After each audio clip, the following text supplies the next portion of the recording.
11 seconds.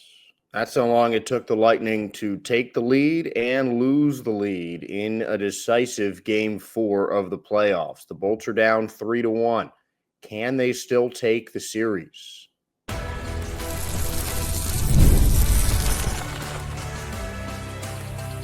You're Locked On Lightning, your daily podcast on the Tampa Bay Lightning, part of the Locked On Podcast Network, your team every day.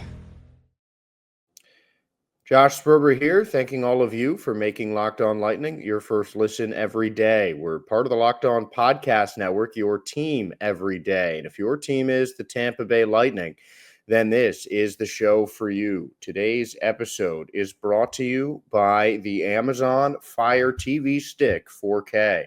Turn any TV into your Xbox. No console needed. Head to amazon.com/Fire TV Locked On to learn more.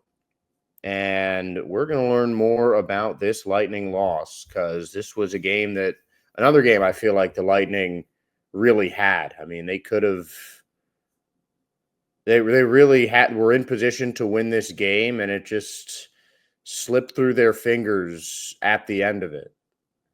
I mean, there's no real one thing that I feel like turned the tide of this game and led to those goals late in the fourth period. I think one big moment in the game was the hit that injured Brandon Hagel. He did not return to the game after a very questionable hit from Aaron Ekblad, where Ekblad's forearm connected with Hagel's head.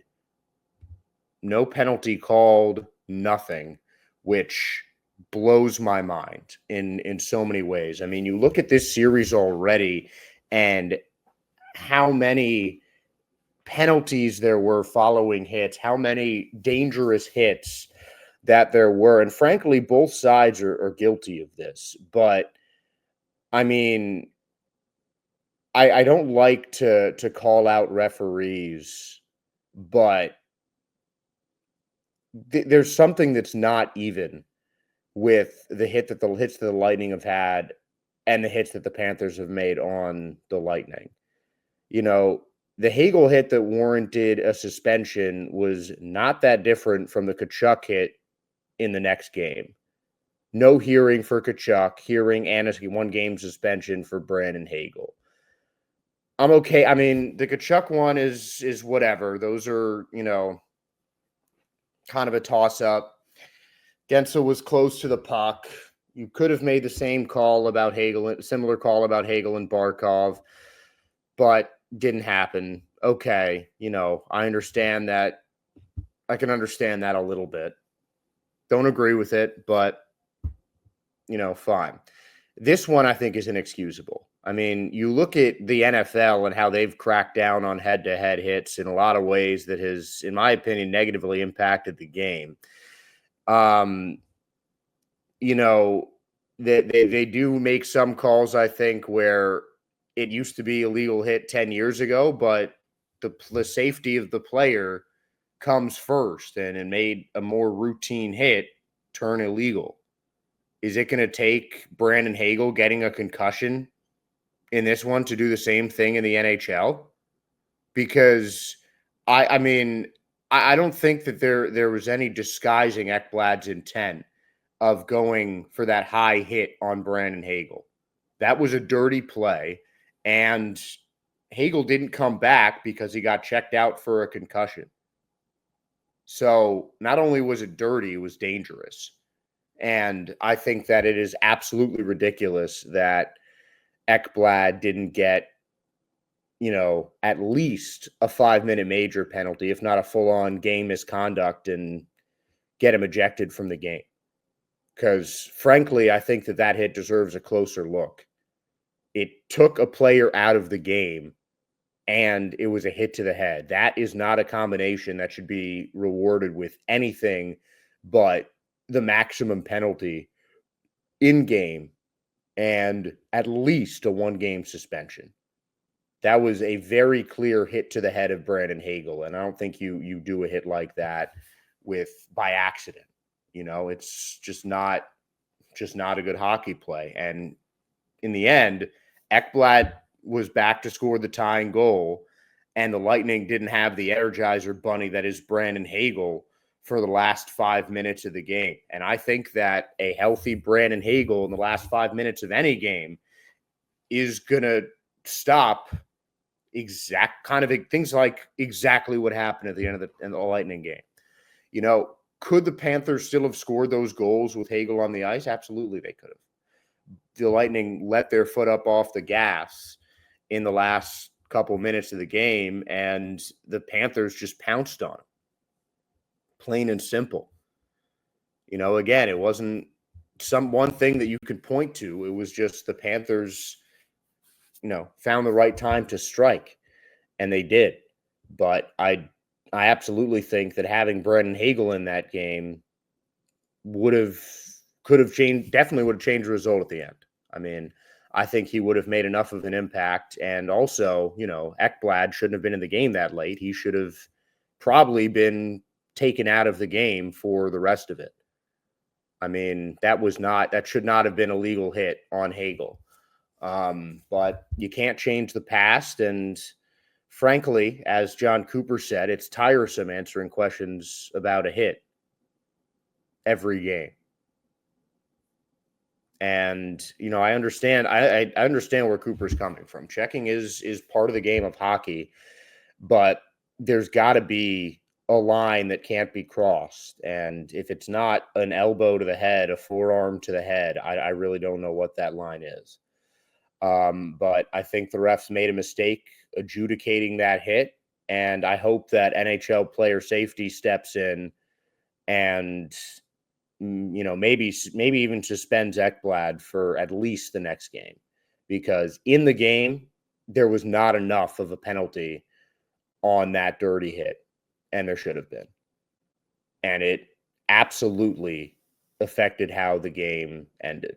And now the Lightning have their backs against the wall. They're down 3-1, even going back home. That is not an easy thing to do. The Lightning will have to hopefully come back to Sunrise, and hopefully they'll avoid having the Panthers clinch this series on the Lightning home ice. But winning 3 games in a row is not easy in the regular season, and it's certainly not going to be easy in the playoffs. But that's what the Lightning have to do. They just have to turn around and turn everything around. And it brings me back to February again. And I feel like anytime the Lightning have been in kind of a down spot, I've brought this up. Lightning had an 8-game win streak from the beginning of February to the first game of March. And it started on a 3-2 overtime loss against the New York Islanders at home on the first day of February. Kucherov got a late goal to tie it. Tony DeAngelo early in overtime took it over for the Islanders, who at that point won their 7th straight game. After that game, the Lightning went into 5th place in the Atlantic Division and dropped out of the lead for a playoff spot for the first time in quite a while. And then the Lightning went on an 8-game win streak that essentially clinched them a spot in the postseason. And they're going to need another kind of torrid run like that, where every one of their players are just firing on all cylinders and they're getting the bounces and everything like that, because the little things have not been going the Lightning's way over the course of this series. And now that they might have to take this game and maybe even win it without Brandon Hagel. I mean, who knows if he is going to be able to come back for Tampa. No update on him. We might not get one before the game tomorrow, before the game later in the week. The next game is going to be on Wednesday, the 30th, so tomorrow. But the Lightning have their work cut out for them. They really do. And in the next segment, we're going to talk about if the Lightning can come back in this series without Brandon Hagel, because they have shown both sides of that coin with Hagel on and off the ice against Florida.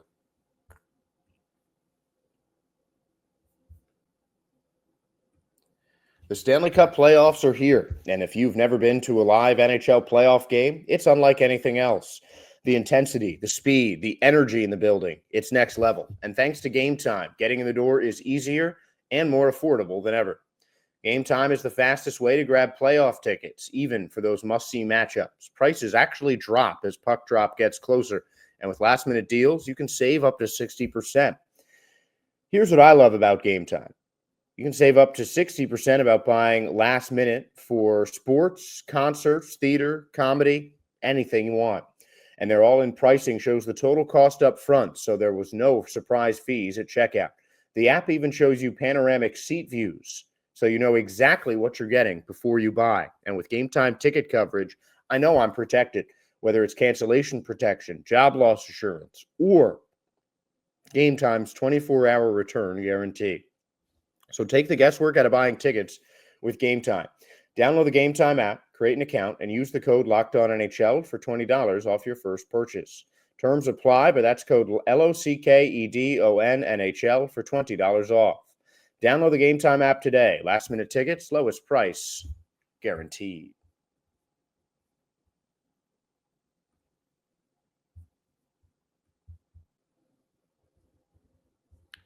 We are going to talk about Brandon Hagel, because the Lightning might have to finish this series without him, for better or for worse, after that hit from Aaron Ekblad took him out of the game. And I think I've said enough about the hit. I thought it was illegal. I thought Ekblad should have been suspended a lot more. And now I think there is some sort of silver lining. Mostly because there has to be. I mean, you just want to be able to find something positive that can come from something that should be treated as illegally as that hit was not. But unfortunately, it did mean that Brandon Hagel's status for Wednesday's game is in jeopardy. And that has already somewhat helped the Lightning. Anthony Cirelli was one of the small handful of Bolts players who said that they won Game 3 for Brandon Hagel. You know, they felt that it was unfair how he was treated in terms of the hearing, and that his hit, while illegal, definitely should have been an interference call, maybe not resulted in a one-game suspension. So the Lightning, turned around and played their best game of the postseason and won that for Brandon Hagel. Now they're going to have to use Brandon Hagel as inspiration once again, especially if he misses Wednesday's game. But I think that the Lightning are in somewhat of a position to come back and take this series. I'm not going to say that the Lightning are going to, I'm not going to try and Joe Namath this into saying that the Lightning are just going to win this series going away. They're going to win the next 3 games. I did say Lightning in 7. So I definitely still think it's possible. And I'm not going to say that the Lightning have already lost the series, because that's certainly not the case. I think that they have kind of gotten into a position where, they've got to do something epic. And you look at that stretch that I was talking about, end of February, where the Lightning had their backs against the wall. They looked like they were as close to out of the playoffs as they had been all season. They realized that and just kind of turned it around. Puck started going in. Things started bouncing the right way for them. And the Lightning won 8 straight games, solidifying themselves as a leader in the race to the playoffs and eventually clinching a playoff spot. There is no other time where your backs are more against the wall than down by multiple games with the clinching game, the next win for your opponent. Season's on the line right now for the Tampa Bay Lightning. Fans know it, players know it, coaches know it. The Lightning's backs are against the wall, and they need any kind of motivation that they can get. And it seems like Brandon Hagel can be that motivation. He's a beloved teammate. He's been a villain to Panthers fans, and I'm sure that he is going to bring on a new villain to Lightning fans and Aaron Ekblad. I mean, I urge any of you who are going to that game to just scream and boo as loud as you possibly can whenever Ekblad is mentioned, is on the ice. It touches the puck, all of that. You can't make a guy like that, a player like that, feel comfortable in home ice after he, injured with a dirty hit one of the key players for the Tampa Bay Lightning and impacted their playoff hopes.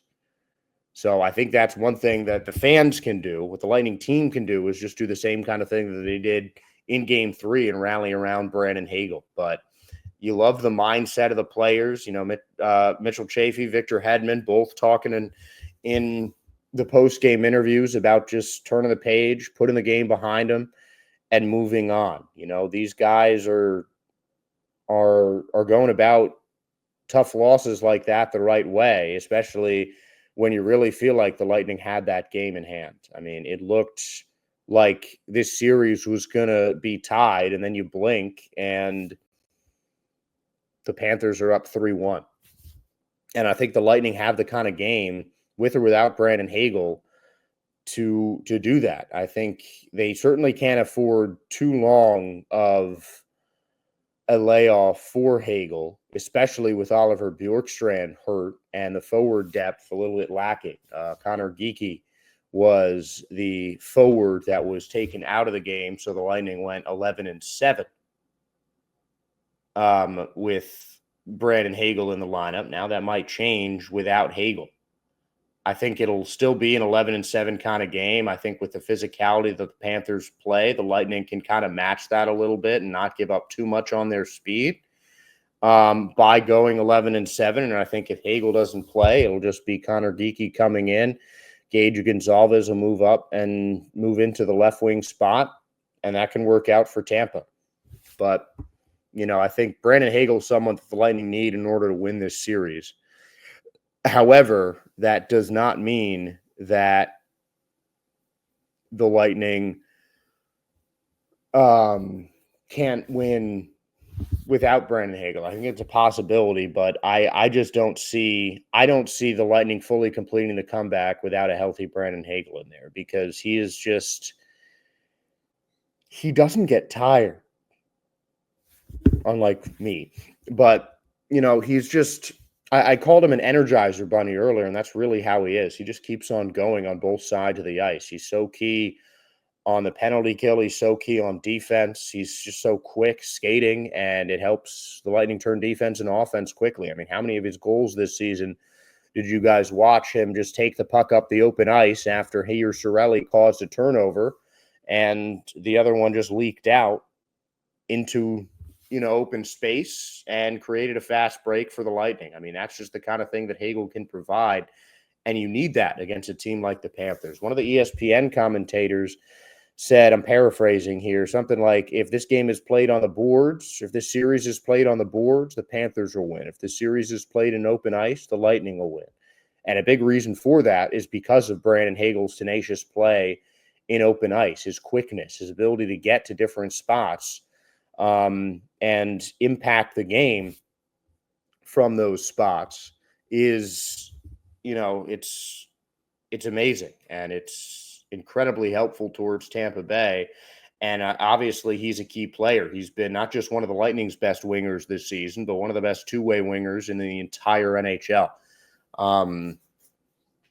And it's going to be an uphill battle for the Lightning to win these next 3 games without Brandon Hagel, but at the very least, kind of use him as somewhat of a martyr, of just someone to play for again, like they did in Game 3. And hopefully they can do that for 3 games in a row, because with or without Hagel, they're going to have to. Hopefully Hagel will be back for Wednesday's game. That's something we'll try and keep you updated on our X account at LO_Lightning. But one thing that we've kept you updated on all season long is Andrei Vasilevskiy in his quest for another Vezina trophy. And he was named one of the finalists for the Vezina Trophy, along with Darcy Kemper of the LA Kings and Connor Hellebuck of the Winnipeg Jets. Is Andrei Vasilevskiy going to win another Vezina Trophy?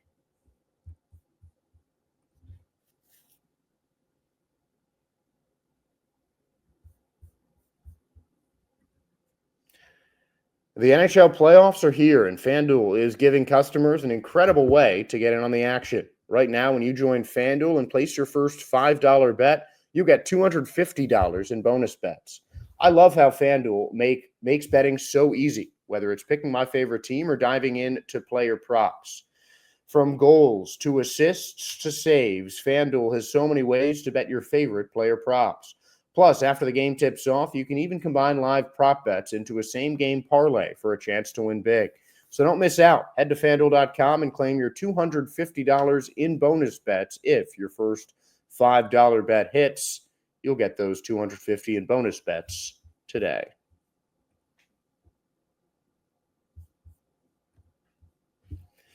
We've talked a lot about Andrei Vasilevskiy over the season, but I feel like it's one more time to make his case for the Vezina Trophy. As he was officially named one of the finalists. Connor Hellebuck seems to be the favorite. Led the league with a goals against average, save percentage, and helped the Winnipeg Jets to win their first ever President's Trophy. Behind him in most of those stats were Andrei Vasilevskiy, top 5 in just about everything, while Darcy Kemper was second in goals against average and first in high danger save percentage. Now, if you look at the teams,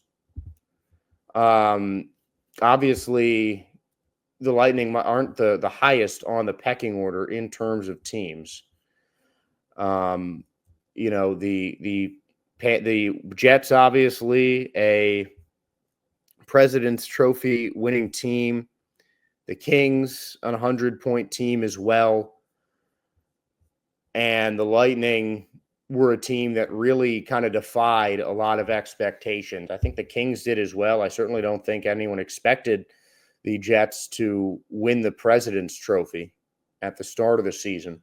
But, I mean, these are 3 goalies who have been among the best in the league. And I think in terms of the finalists, I'm not sure if there is another goalie that I would replace with any of these 3. However, as I've been saying, I do think that it's really a 2-person race between Vasilevskiy and Connor Hellebuck. And I don't want to say that to try and slight Darcy Kemper and diminish the season that he has had, because I think especially when you look at his March and his beginning of April, really how he ended the season, Kemper's a big reason for the Kings' success, and I think he certainly is deserving of being a finalist. But I think with the seasons Hellebuck and Vasilevskiy had, it's really hard to choose anybody else.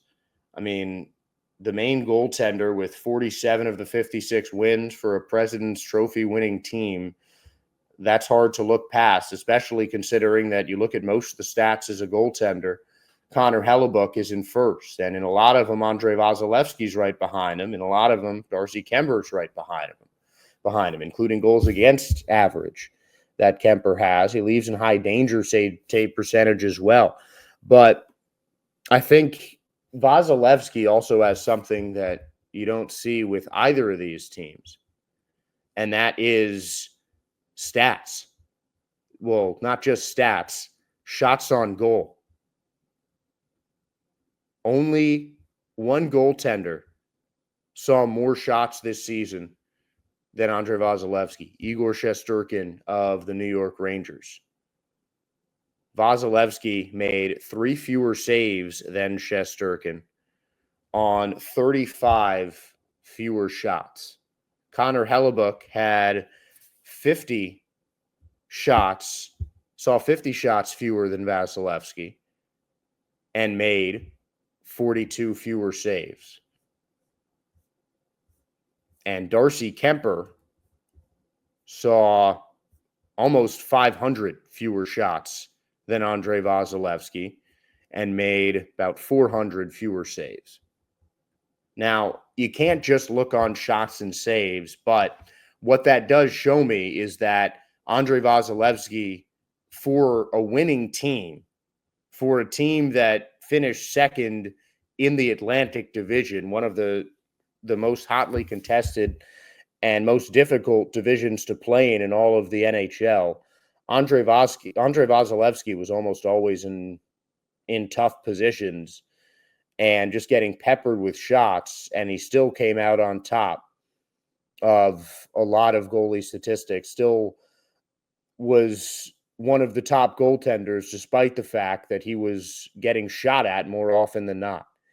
And I think that just the sheer volume of shots that Vasilevskiy faced compared to the other two in this really has to give him somewhat of a leg up, because he's putting up the same kind of numbers as Hellebuyck, as Kemper, in games worth of shots more than the rest of them. I mean, you can say that essentially, even if Vasilevskiy and Hellebuyck played a similar amount of games,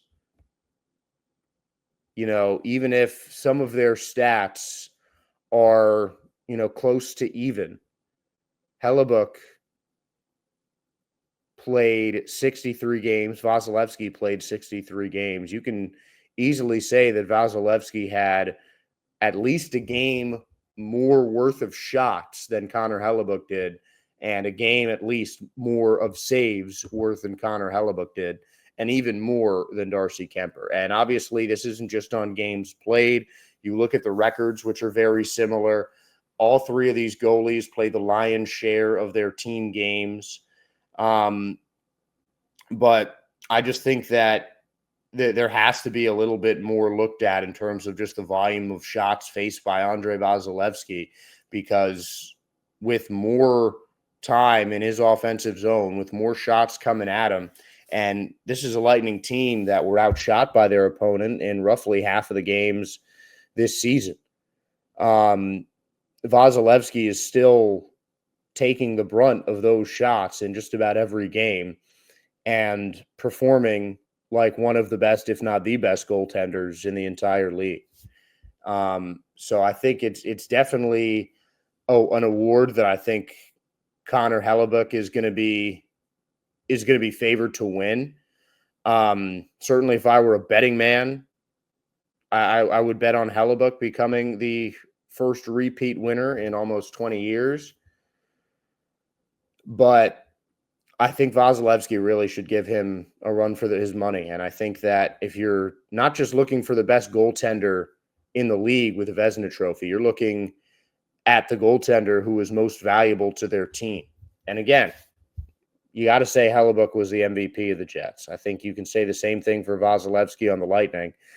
But I also think that the Lightning are more severely impacted than any other team without Andrei Vasilevskiy. I mean, you look at the difference between last year and this year, the Lightning kind of, I don't think they made the playoffs in as convincing of a way as they did this year. And a big part of that was because they missed Andrei Vasilevskiy for the first quarter of the season. A fully healthy Andrei Vasilevskiy playing, as many games as any other goalie in the league will play, helped lead the Lightning to the playoffs. And I don't think the Lightning get to the position they're in. I don't think that they have home ice advantage in the first round of the playoffs if Vasilevskiy misses, a month plus like he did at the beginning of last season. And he might not win the Vezina trophy, but Andrei Vasilevskiy would certainly get my vote, because I think he is the best goaltender in the world and certainly the best in the NHL.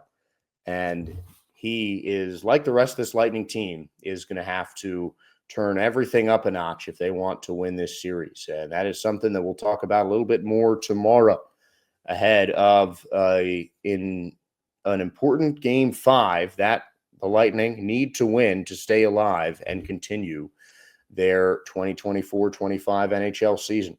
But until then, I'm Josh Sperber, and I want to thank you for making Locked On Lightning your first listen today. Now, for your second listen, make sure to check out the all-new Locked On NHL Game Night. Every game, every night, until a Stanley Cup champion is crowned. Get local analysis on a national scale. Find Locked On NHL Game Night on Locked On NHL on YouTube or wherever you listen to your podcast. And on YouTube or wherever you listen to your podcast, make sure to give us a like, a follow, a subscribe. We really do appreciate the support as we do the show for you guys, the fans. So thank you for being fans. Thank you for tuning in. Go Bolts, and have a great day.